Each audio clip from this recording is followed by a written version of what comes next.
Yo, what's poppin', guys? It's your boy OG Prati back again with another video for you guys. And with this video, we're going to be talking about real life relatable scenarios. So it's going to be, a pretty interesting one. So we're going to go through, I found up on the web like 5 different scenarios that I felt like, why don't we talk about it? So let's get into it. Let me put my reading glasses on. Forgot about those bad boys. All right. They're not really reading glasses. I'm just chatting. Anyways, so the first one we got: the friend who ghosted and returned. Scenario: a close friend suddenly cuts off all communication without explanation. Years later, they reappear offering apologies and reasons for the disappearance. Reddit insight: instances where friends ghost and later return are common, often leaving the other party conflicted about rekindling the relationship. Now, this is a very interesting one. I've had situations in my life where I've had a friend ghost me and they've literally have not said anything. And it's funny because it's like, I didn't realize that actually happens to a lot of other people. But yeah, there's like some people that just ghost you and they worry about whatever they got going on. I don't know the real reason behind why people actually do this, but people usually would say they needed time for themselves. They had other things to worry about. They just say some lame ass excuse why they couldn't respond back to your text. It's annoying, but it's how it's going to be. I don't think that'll ever change. I feel like people have like different levels of like respect, you know what I mean? So some people could like, you may think they respect you so much to like, give you that clarity and whatnot, clarity and communication, letting you guys know what you guys got between you guys are just not working, or you're just busy pre-hand and whatnot. But yeah, some people just don't care to do that. They just don't see why. What's the point? So that one's self-explanatory. I don't think that one's ever going to be able to change. It does suck though. It really does. Number 2, sorry. The chronic plan canceller. You see that right? I don't know. Anyways, the scenario: you make plans with a friend who frequently cancels at the last minute, often without rescheduling, making you feel unimportant. Reddit insight: dealing with friends who consistently cancel plans can be frustrating and may signal a lack of commitment to the friendship. I don't even think I need to say the Reddit insight version of it, so I'm just gonna say what it is, the scenario. But yeah, with canceling plans, this is actually a really good one. Actually, I actually like this one a lot. With canceling plans, it's very tricky because there is a lot of people who like, I don't have a lot of people that do this, but it's like, it does happen. But if you have a lot of friends that just cancel plans on you without like saying, oh, why, at least why, or rescheduling, those two, if they don't say either of those two and they've done it more than twice, cut that friend off.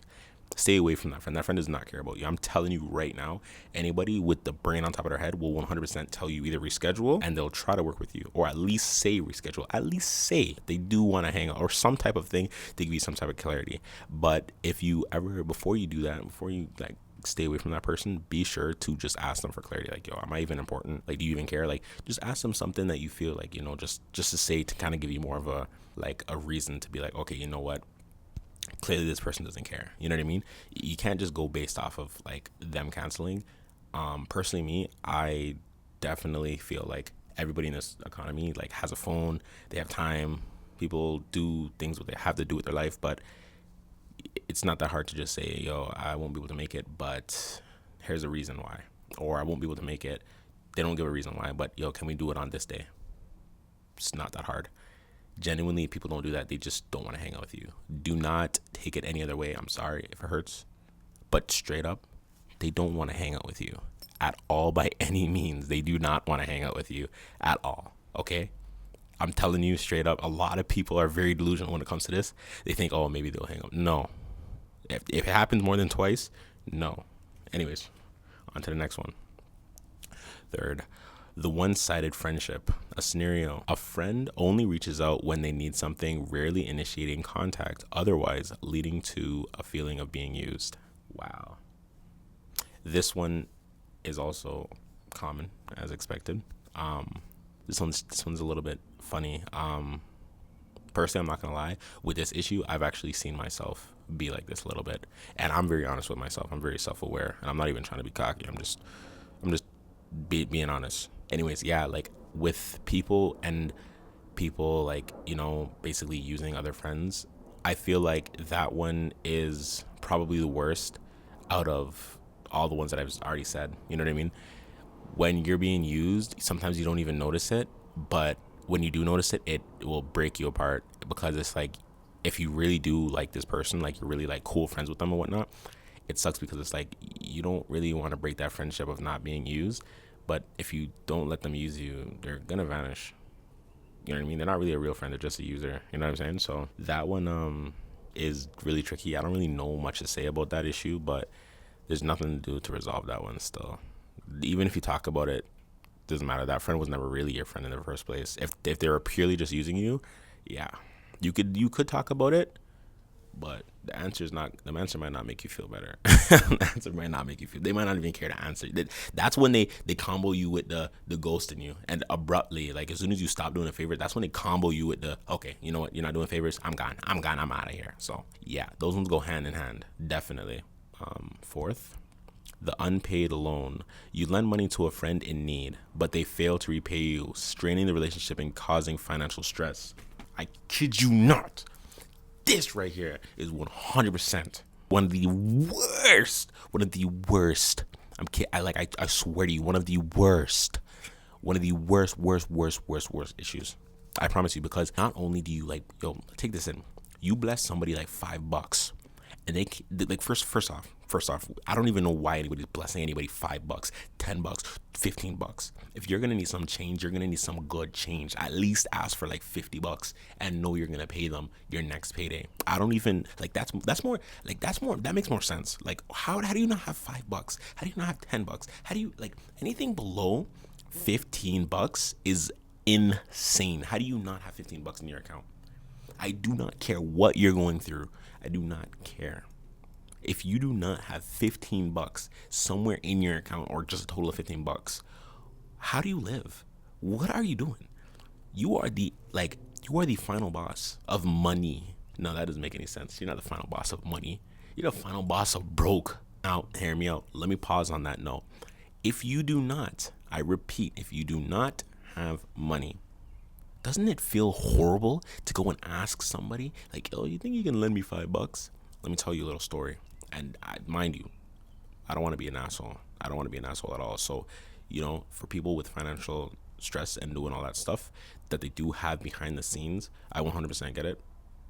I do know that sometimes money can fluctuate and a lot of things can happen during your life. But I'm referring to the people who do this consistently. If this has happened throughout 1 year of your life, and throughout the year you've been very fluctuating with money like that, that's one thing. But if this has happened like all your life, that is insane. I'm sorry. I'm not condoning that behavior. If you're always broke all your life, that does not make no sense.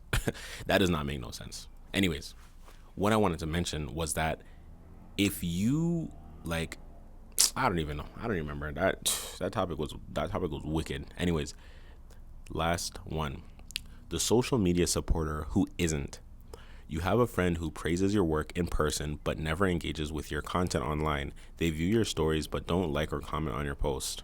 This one probably isn't the worst. This one's probably the least worst, but I'll tell you right now, this one pisses me off directly the most. This one, honestly, it really does annoy me, because the thing is that people 100% will view all your stuff. Do not think that people do not see it, okay? I don't care. People see your stuff.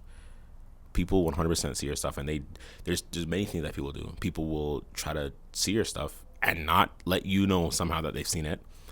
Second thing, people will let you know that they've seen it, which is even worse. And then oh my god, that they've seen it, and they just didn't engage. And it gets worse as the more they do it, and it just piles on. I feel like this low-key builds up resentment, and within me, I feel like I just low-key start to grow a hatred. The hatred just grows and gets bigger and bigger as time goes by, because I'm just damn, you're viewing all this stuff and you're just not engaging. That's the least you can do. You know what I mean? And the tighter we are, the more it stings. It's yo, if you're my dog, if you are my dog, you have not heard any songs from me. That's a big diss thing. No way. I don't expect you to know my lyrics. I expect you to at least know a couple songs. Be oh yeah, yo, I know In My Pockets. That's it. That's it. Honestly, it's not blessed to know just one song, but that's it. That's literally, as long as you know one song name or one thing that I've done within my whole career of doing what I'm doing, it's at least just enough to say, oh, this guy's caring, But anyways, that being said, yeah, for example, just say what it is. You know what I mean? Say exactly. Holy, my foot just fell asleep. This is crazy, man. Holy smokes. And no one that wakes up is gonna bother me. It's gonna feel like digital static interference, man. I don't know why it's tweaking right now, man. Anyways, back to that. I wanted to just say, like, yeah, like people don't recognize the fact that this is one of the most annoying things. And it's weird because it's like it only works with people that make content and do like stuff like this. But for people that don't really do that, it doesn't matter to them.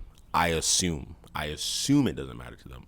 But ultimately, I don't think it matters to them at all, because you don't really make content, so there's really nothing to be mad about. But yeah, like sometimes I'll be making like, I don't know, maybe I'll post an Instagram story and I'll put a poll.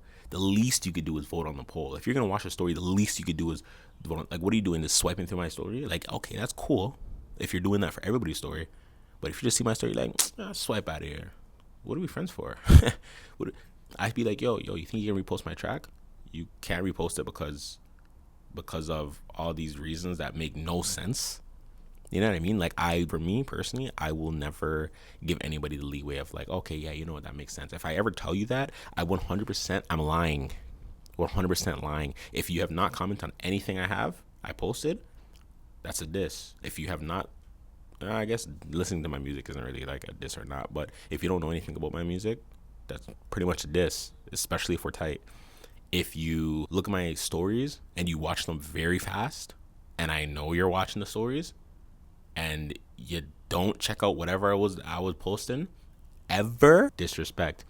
And another thing, the fourth one, if I post like something small on Instagram Reels or TikTok and you don't even like it, that's a disrespect.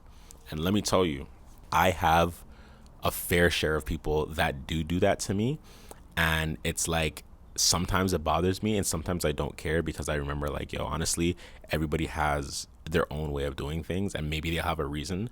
But then I remind myself that, yo, nobody has a reason for doing anything like that. Like, a like will never be anything crazy, and the like is the least. You don't have to comment, you don't have to do anything else. And if you don't genuinely see my content and you're being 100% honest, then I would feel that way and I would know, because you wouldn't be on social media. Anyways, I don't want to talk too much about that. That one's a little bit of a more piss off an issue, but thank you for watching. And if you got to the end of the video, leave a comment to let me know, and let me know your thoughts about everything I said. I want to know what other people got to say about these scenarios and what they would do. I need to know, okay? But yeah, peace.